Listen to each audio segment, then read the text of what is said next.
नमस्कार, आप देख रहे हैं स्टार न्यूज प्लस। मैं हूं आपके साथ काजल सैनी। चलिए नजर डालते हैं आज की कुछ बेहद खास खबरों पर। तब तक के लिए जुड़े रहिए स्टार न्यूज प्लस पर मेरे साथ। सोनू प्रधान बने भारतीय किसान यूनियन भानु के प्रदेश महासचिव। युवा मोर्चा राष्ट्रीय अध्यक्ष युवा मोर्चा कुलदीप गुड्डू ने राष्ट्रीय अध्यक्ष भानु प्रकाश की अनुमति पर सोनू प्रधान पर विश्वास जताते हुए संगठन में युवा मोर्चा के प्रदेश महासचिव पद से मनोनीत किया, जो संगठन को मजबूत करने का कार्य करेंगे। भारतीय किसान यूनियन भानु के पदाधिकारी पर दिव्यांग की जमीन हड़पने का लगा था आरोप, जांच में पाए गए निर्दोष। सोनू प्रधान पर दिव्यांग की जमीन हड़पने का आरोप लगा था, जिसकी जांच राष्ट्रीय अध्यक्ष युवा मोर्चा कुलदीप गुड्डू को दी गई। जांच में सोनू प्रधान निर्दोष पाए गए। उत्तर प्रदेश के बुलंदशहर से महबूब अली की रिपोर्ट। मैं कुलदीप गुड्डू, राष्ट्रीय अध्यक्ष युवा मोर्चा भारतीय किसान यूनियन भानु। आज हमारे द्वारा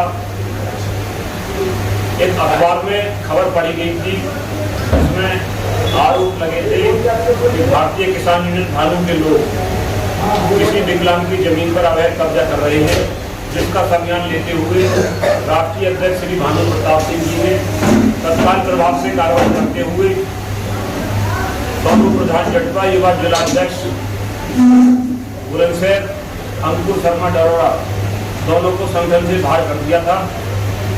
जांच कमेटी गठित हुई, जिसमें मेरे नेतृत्व में जांच की गई और जांच में ये पाया गया कि जो विकलांग की जो जमीन है कब्जे मुक्त है और जो विकलांग लोग के जो महिला थी पीड़ितों से बात हो गई है, पीड़ित लोग संतुष्ट हैं, किसी प्रकार का कोई अवैध कब्जा नहीं किया गया।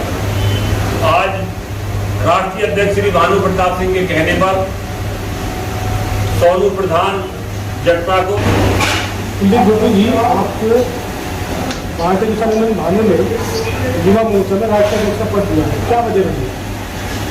मैं कुलदीप गुड्डू, जो हमारे राष्ट्रीय अध्यक्ष श्री भानु प्रताप सिंह जी के द्वारा जो युवा मोर्चा का राष्ट्रीय अध्यक्ष नियुक्त किया गया है, 2024 की तैयारी को लेकर किया गया है। हमारे राष्ट्रीय अध्यक्ष श्री भानु प्रताप सिंह जी ने मुझ पर भरोसा जताते हुए ये बहुत बड़ी जिम्मेदारी मुझे दी है। मैं इस जिम्मेदारी को आगे लेके जाऊंगा, संगठन को मजबूत करूंगा। दिन प्रतिदिन हर स्टेट, हर जिले में संगठन जोड़कर 2024 की तैयारी करेंगे और किसान क्रांति दल के नाम पर, जिसका चुनाव चिन्ह पेन है, भारतीय जनता पार्टी के जितने भी प्रत्याशी होंगे पूरे भारत के अंदर सबके सामने चुनाव भारतीय किसान यूनियन भानु लड़ने का कार्य करेगी। इसका नेतृत्व राष्ट्रीय अध्यक्ष श्री भानु प्रताप सिंह जी करेंगे, क्योंकि 2014 के चुनाव में, 2017 के चुनाव में, 2022 के चुनाव में और 2023 के नगर पालिका के चुनाव में बिगड़ शर्त के भारतीय जनता पार्टी को भारतीय किसान यूनियन भानु के द्वारा समर्थन दिया गया है। लेकिन लगातार मांग करते हुए किसानों के बिजली के बिल माफ करो, किसान आयोग का गठन करो। जो किसान 75 वर्ष से किसान कांग्रेस की नीतियों के द्वारा कर्जदार हो गया है, उनके कर्जे माफ कर दो। लेकिन जो हमारे माननीय प्रधानमंत्री महोदय हैं, उनके द्वारा संगठन की किसी मांग को पूरा नहीं किया गया है। इसलिए इसका संज्ञान लेते हुए राष्ट्रीय कार्यकारिणी की एक बैठक राष्ट्रीय अध्यक्ष जी द्वारा बुलाई गई और उसमें ये निर्णय लिया गया कि 2024 के चुनाव में किसान क्रांति दल, जिसका चुनाव चिन्ह पेन होगा, पूरे भारतवर्ष से अच्छे नौजवान, बुजुर्ग, महिला प्रत्याशी छांटकर सारी की सारी सीटों पे लोकसभा चुनाव लड़ा जाएगा। किसानों की सरकार होगी और सारे किसानों के कर्जे माफ कर दिए जाएंगे। जो किसान कहेगा वही देश में होगा।